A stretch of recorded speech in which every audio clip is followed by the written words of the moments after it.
প্রথমে ভিডিওটা দেখেন আর হাসতে থাকুন, হাসতে হাসতে ভিডিওটা শেষ করবেন, সত্যি মজা পাবেন। একই জীবনে তিনটা দল রে করাইছে শপথ, প্রথমেতে আওয়ামী লীগকে, দ্বিতীয়ত ইউনূস সাহকে, প্রথমত আওয়ামী লীগকে, দ্বিতীয়ত ইউনূস সাহকে, দ্বিতীয়ত বিএনপিকে করাইলেন শপথ।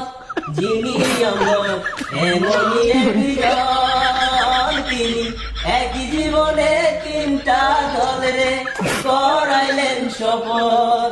সত্যি ভাই, তোদের ট্যালেন্টের জন্য নোবেল দেওয়া দরকার, কারণ তোদের প্রত্যেকটা ভিডিও খুব হিট, খুব ভালো লাগছে। মানে এমন বিষয় নিয়ে কস, একটাতে বলছো বান্ধবী পাঞ্জাবি দিলা মাপ নিলা না, আবার আর কতটি আছে, তো পুরা ফাটাফাটি, পুরা পারফেক্ট, ভালো লাগলো।